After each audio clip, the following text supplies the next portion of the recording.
नमस्कार, मैं हूं आशीष और आप देख रहे हैं जनसारथी। जिस तरह से जो अंतरिम बजट है मौजूदा सरकार का वो पेश हो चुका है और उसी पे हम लोगों के बीच में आए हैं लोगों से बातचीत करने के लिए कि क्या कुछ लोगों के मन में अपेक्षा रही इस बजट से और क्या वो खुश हैं कि नहीं है। देखिए हमारी इस रिपोर्ट। ठीक ठाक है भाई, बजट से ज़्यादा मतलब नहीं है। मेरा तो अपने बिजनेस पे ही ध्यान देता रहता हूँ। ना तो बजट से ज़्यादा उम्मीद थी, ना तो पहले रही ना अब रही। बस जो भी है ठीक है आम लोगों के लिए। बस क्या कह सकते हैं, कुछ खास तो हुआ नहीं है, पहले जैसा ही है। ना तो बढ़ाया ना घटाया। मध्यम वर्ग वाले तो बेचारे पहले भी पिस रहे थे, अब भी पिस रहे हैं। थोड़ी उम्मीद थी, चुनाव बनाव था तो शायद कुछ हालात बदलेंगे, महंगाई कम होगी, लेकिन ऐसा तो कुछ दिख नहीं रहा। देखिए, हम गाड़ी खरीदने वाले थे, इस बजट में कुछ खास दिखा नहीं।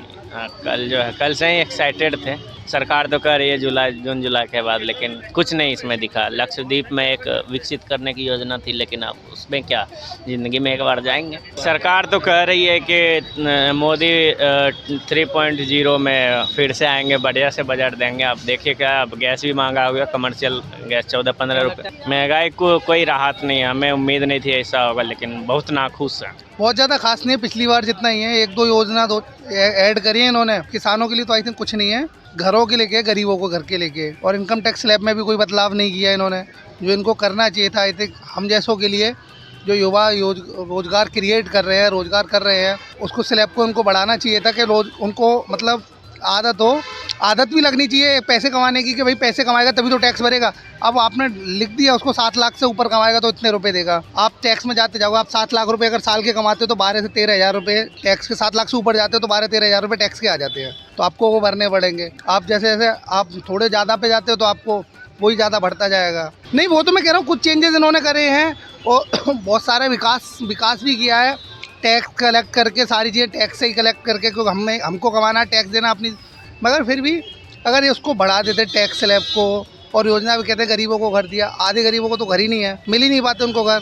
जाते हैं योजना लेने, उनको पता ही नहीं होता। मेरे कहने से क्या फ़र्क पड़ेगा, मैं तो सिर्फ इतना कह सकता हूँ भाई सोचो भाई वोटर्स के बारे में, सब चीज़ के बारे में। वोटर्स वोट देते हैं इतनी उम्मीद से, 2 बार है, तीसरी बार भी आएंगे। सोचना चाहिए जनता के बारे में। जी, अगर देखा जाए तो सरकार सिर्फ दावे करती है कि बजट लाएंगे तो कुछ नया लाएंगे, लेकिन ये बजट भी पिछले बजट की तरह ही है। इसमें भी कुछ बदलाव तो किया नहीं गया है। आम जनता को इससे राहत तो बिल्कुल मिलने वाली नहीं है। सारी चीज़ें वैसी ही हैं, बस ये कहने के लिए कि बजट पेश करा है, जनता को राहत मिलेगी, लेकिन ऐसा कुछ नहीं है। मुझे तो नहीं लगता कि महंगाई को देखते हुए सरकार ने कुछ करा है, क्योंकि अगर बात करें महंगाई की तो दिन पे दिन सिर्फ महंगाई बढ़ती जा रही है। महंगाई तो कम होने का नाम नहीं ले रही है। मौजूदा सरकार को मैं बस यही कहना चाहूँगा कि जिस तरह से महंगाई लगातार बढ़ रही है, आम जनता की जेब पे काफ़ी असर पड़ता है। महंगाई को कम करने के लिए कुछ ना कुछ सरकार को करना चाहिए, ना कि सिर्फ झूठे दावे करने चाहिए और वादे करने चाहिए। क्या कहे, देखो बजट अंतरिम है। सरकार से काफ़ी उम्मीदें थी, लोक लुभावन योजनाएं लाएंगे, टीवी पे भी दिखा रहे थे, महिलाओं के लिए होगा और बुज़ुर्गों के लिए, जवानों के लिए, किसानों के लिए, लेकिन ऐसा कुछ हुआ नहीं। उम्मीदें थी, उम्मीदें पे बजट खरा नहीं उतरा। हालांकि अंतरिम बजट है, पूरा बजट जो है वो जुलाई में पेश होगा, पूर्ण बजट। देखते हैं उसमें जो नई सरकार होगी वो क्या कुछ देश के लिए लेके आएगी।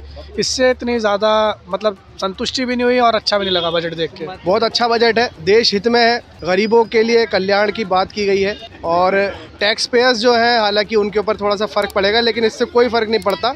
देश विकास की राजनीति कर रहा है, देश में विकसित हो रहा है हमारा देश, धीरे धीरे ग्रेजुअली चीज़ें होती हैं। देखिए, हर भारतवासी की अपनी एक राय है। मेरी राय में यह है कि ये देश हित में है, गरीबों के कल्याण के लिए है, और इससे कहीं ना कहीं जो अंदरून हमारा हिंदुस्तान है वहाँ पर लोगों को फ़ायदा होगा। जैसे कि 3 करोड़ लखपति दीदी बनाने की योजना लाई है सरकार, तो वो कहीं ना कहीं जो है वो बहुत फ़ायदा देगी महिलाओं को सशक्तिकरण के लिए, क्योंकि महिला को आगे बढ़ाने के लिए निरंतर प्रयास कर रहे हैं हमारे देश के यशस्वी प्रधानमंत्री भाई नरेंद्र मोदी। तो उसको देखते हुए जो है ये तमाम चीज़ें चल रही हैं। जैसा कि आपने देखा और सुना, लोग बिल्कुल खुश नहीं है इस अंतरिम बजट से। उनका ये साफ तौर पर कहना था कि उन्हें जो मिडिल क्लास लोग हैं उन पे भी थोड़ा कोई ना कोई स्कीम लाना चाहिए था। जैसे लोग बैठे रहते हैं कि चुनाव आ रहा है, कोई नया स्कीम आएंगे, वो ऐसा कुछ नहीं हुआ। तो कहीं ना कहीं निराशा है लोगों के मन में। आप भी जो अपनी राय हमारे कमेंट सेक्शन में ज़रूर साझा करिएगा। ऐसी अन्य खबरों के लिए देखते रहिए जनसारथी पर। दिल्ली से आशीष की रिपोर्ट।